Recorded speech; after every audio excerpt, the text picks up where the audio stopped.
Hi guys, welcome to my channel 3 hours therapy.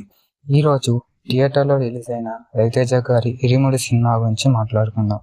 ముందుగా cinema కథ విషయానికి వస్తే, ఈ సినిమా కేవలం యాక్షన్, మాస్ సీన్స్ మీద మాత్రమే ఆధారపడకుండా ఎమోషన్స్, ఫ్యామిలీ రిలేషన్స్ మీద కూడా ఫోకస్ చేస్తుంది. రవితేజ గారు ఈ సినిమాలో తన రెగ్యులర్ మాస్ క్యారెక్టర్ కొంచెం డిఫరెంట్గా కనిపిస్తుంది. సినిమా మధ్యలో వచ్చిన ఇరుముడి సాంగ్కి థియేటర్లు ఇలా అయిపోయాయి.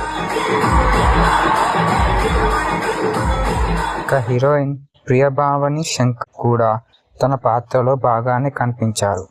దర్శకుడు శివ నిర్వాణ్ గారు సినిమా ద్వారా ఎమోషన్ని ప్రేక్షకులకు కనెక్ట్ చేయడానికి ప్రయత్నించారు. అయితే సినిమా మొత్తం అందరికీ నచ్చుతుందని చెప్పాలి.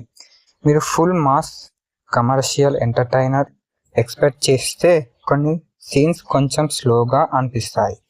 కానీ ఫిలిం ఎమోషన్స్, మంచి పర్ఫార్మెన్స్, డిఫరెంట్ స్టోరీ లైన్ ఇష్టపడే వాళ్ళకు ఈ సినిమా ఒకసారి ట్రై చేయొచ్చు.